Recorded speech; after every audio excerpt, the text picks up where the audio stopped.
సుమన్ టీవీలో మీ business promotions కోసం ఈ కింది నెంబర్ను సంప్రదించగలరు.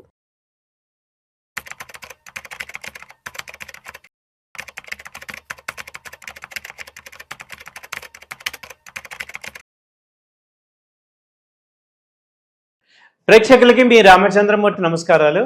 ఇవాళ 4/8/2026 స్టాక్ మార్కెట్స్ ఎలా క్లోజ్ అయినాయో చూద్దాం. నిఫ్టీ వచ్చి 24,614 దగ్గర క్లోజ్ అయింది, 160 పాయింట్లు మైనస్లో. అలాగే నిఫ్టీ బ్యాంక్ వచ్చి 57,907 దగ్గర క్లోజ్ అయింది, దాదాపు 340 పాయింట్స్ మైనస్. అలాగే సెన్సెక్స్ 78,428 దగ్గర క్లోజ్ అయింది, 210 పాయింట్స్ మైనస్లో క్లోజ్ అయింది. సో ఇప్పుడు నిన్నటి దాకా నిఫ్టీ అయితే చాలా బాగా పెరిగింది, అలాగే సెన్సెక్స్ పెరిగింది, బ్యాంక్ నిఫ్టీ కూడా 58,000 అలా మార్క్ వెళ్ళింది. అలాంటిది ఇవాళ ఏంటంటే కొంత కరెక్షన్ మార్కెట్లో ప్రాఫిట్ బుకింగ్ అనేది జరిగింది. ఎవ్రీ హయ్యర్ లెవెల్లో ఇప్పుడు ప్రాఫిట్ బుకింగ్ అనేది జరుగుతుంది. సో ఇప్పుడు మనం చూసుకుంటే నిఫ్టీ వచ్చి అసలు 24,300 పైన సపోర్ట్ దాటి పైకి వెళ్ళింది. సో నిన్న చూసుకుంటే 24,700 ఆ రేంజ్ దాకా కూడా వచ్చింది ఫ్యూచర్. ఇప్పుడు దాదాపు 150 పాయింట్స్ డౌన్ అయ్యి 24,550 దగ్గర క్లోజ్ అయింది. ట్రెండ్ అంతా కూడా బై అండ్ డిప్ లాగా ప్రజెంట్ ఎక్స్పెక్ట్ చేయొచ్చు, ఎందుకంటే నెగిటివ్ న్యూస్లు ఏం లేవు మార్కెట్లో. జస్ట్ ఇది ప్రాఫిట్ బుకింగ్ కరెక్షన్ లాగానే అనుకోవచ్చు. అంతా కూడా పాజిటివ్ న్యూస్లో ఉన్నాయి మార్కెట్ అంతా. ఇంకా ట్రెండ్ అయితే అప్ ట్రెండే కనపడుతుంది. సో మంచి ప్రాఫిట్స్ వచ్చే ఛాన్సెస్ ఉన్నాయి, ఎందుకంటే బై అండ్ డిప్స్ లాగా చేసుకోవచ్చు. ఇవాళ బాగా పెర్ఫామ్ చేసిన స్టాక్స్ చూసుకుంటే సెక్టర్స్ అయితే మెటల్స్ బాగా పెర్ఫామ్ చేసాయి. హిండాల్కో 2%, అలా మెటల్ సెక్టర్ అన్నీ కూడా బాగా పెర్ఫామ్ చేసాయి. ఆ తర్వాత నాల్కో వచ్చి దాదాపు 4% పెరిగింది, హిందుస్థాన్ జింక్ 3% పెరిగింది, సెయిల్ 2.5, హిండాల్కో 2%, విఈడిఎల్ 1%, అలాగే NMDC 1%, JSW steel 1%, Tata steel 1%. ఇలా అన్నీ కూడా మనం చూసుకుంటే ఇవాళ బాగా మెటల్స్ బాగా పెరిగాయి. తర్వాత పిఎస్సి బ్యాంక్స్, ఫార్మా స్టాక్స్ కూడా బాగా పెరిగినాయి. అరో ఫార్మా వచ్చి 2.2% పెరిగింది, లారస్ ల్యాబ్ వచ్చి 1.5, గ్లెన్మార్క్ వచ్చి 0.5%, లూపిన్ 0.5, టొరెంట్ 0.5, సన్ ఫార్మా, దివీస్ ఇవన్నీ కూడా బాగా పెరిగినాయి.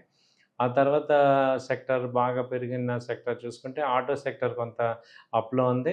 మెయిన్గా హీరో మోటార్ లాస్ట్ 3 మంత్స్ నుంచి కూడా అండర్ పెర్ఫామ్ ఉంది, అది ఇప్పుడు దాదాపు 3%కి వెళ్ళింది. అలాగే సోనాకామ్ వచ్చి 1%, బోష్ 3.2%, అలాగే బజాజ్ ఆటో వచ్చి 0.6%, టీవీఎస్ మోటార్ ఇవన్నీ కూడా బాగా పెరిగినాయి.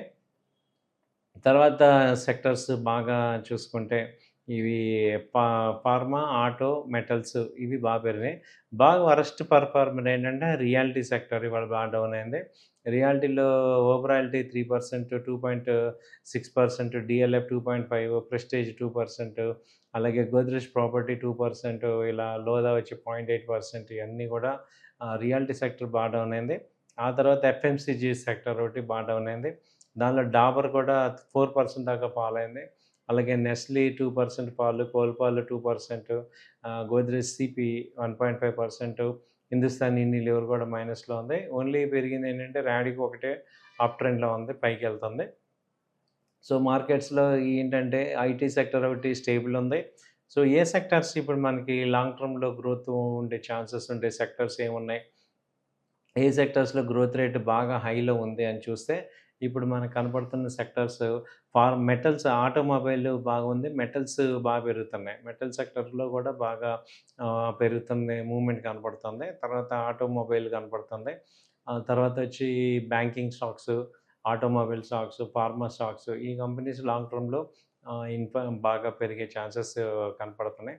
అయితే షార్ట్ టర్మ్లో కొంత అప్ అండ్ డౌన్స్ అవుతున్నా కానీ ఓవరాల్ ఇన్వెస్ట్మెంట్ పాయింట్లో కానీ మనం చూసుకోవచ్చు.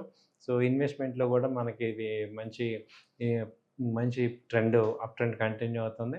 అలాగే నిఫ్టీ కానీ బ్యాంక్ నిఫ్టీ ఓవరాల్గా చూసుకున్నా ఇంకా ఒక 150 పాయింట్స్ అలా డౌన్ అయినా కానీ అక్కడి నుంచి మళ్ళీ పాజిటివ్ వస్తుంది. ఎందుకంటే రేపో రేట్ ఉంది, అది కూడా mostly unstable, mostly rate cut ఏమి ఉండదు, యాజ్ ఇట్ ఈజ్గా ఉండే ఛాన్స్ ఉంటుంది. అలాగే యూఎస్లో కూడా అదే జరిగింది, కాబట్టి ఇండియాలో కూడా ఛాన్సెస్ అక్కడే ఉన్నాయి. ఆ తర్వాత ఏంటంటే ఇప్పుడు మార్కెట్ని ఎఫ్ఐఎస్ కానీ, తర్వాత DIIs, mutual funds, retail clients అందరూ కూడా ఒక పాజిటివ్ ధోరణి అయితే కనపడుతుంది. సో, టెన్షన్ పడాల్సింది ఏం కనపడలేదు. ట్రెండ్ అయితే పాజిటివ్‌గానే ఉంది. మార్కెట్స్ అన్నీ బై అండ్ డిప్ లాగా చూసుకోవచ్చు. ఎందుకంటే లాస్ట్ 2 ఇయర్స్ నుంచి కూడా మనందరం కరెక్ట్‌గా ర్యాలీ రాక చాలా లాస్‌లో ఇబ్బంది పడ్డాం. ఇప్పుడు అలాంటిది కవర్ అయ్యి మంచి ర్యాలీ వచ్చే సింప్టమ్స్ అయితే కనపడుతున్నాయి. సో, కాబట్టి ఇన్వెస్టర్స్ భయపడాల్సిందేం లేదు. కాకపోతే ఏంటంటే, మనం గూడా కొన్ని తప్పులు ఇప్పటిదాకా చేసినవి చేయకుండా ఇంప్రూవ్ చేసుకోవాలి. ఈ లూజింగ్ పొజిషన్‌ని యాడ్ చేయటం అనేది బేసిక్‌గా రాంగు. అంటే ఏదన్నా లాస్ అవుతున్న స్టాక్‌ని మళ్ళీ యాడ్ చేయటం అనేది కాదు. టెక్నికల్‌గా మీరు కొంచెం నాలెడ్జ్ ఇంప్రూవ్ చేసుకోవాలి. టెక్నికల్‌గా మూవింగ్ యావరేజ్ అని, ఎంఏసీడీ, స్టోకాస్టిక్స్ ఇవి క్యాండిల్ చూడటం, వీటి మీద కొంచెం అవగాహన పెంచుకుంటే మీకప్పుడు ఇన్వెస్ట్‌మెంట్ గానీ, ట్రేడింగ్‌లో గానీ ఒక నాలెడ్జ్ ఓరియెంటెడ్‌గా మీకు లెవెల్స్ తెలుస్తూ ఉంటాయి. దాని ప్రకారం ఇన్వెస్ట్‌మెంట్ షార్ట్ టర్మ్‌లో గానీ, లాంగ్ టర్మ్ గానీ చేసుకునే ఛాన్సెస్ ఉన్నాయి. సో, ఇవండి మార్కెటు ఎలా ఉంది ఏంటనేది.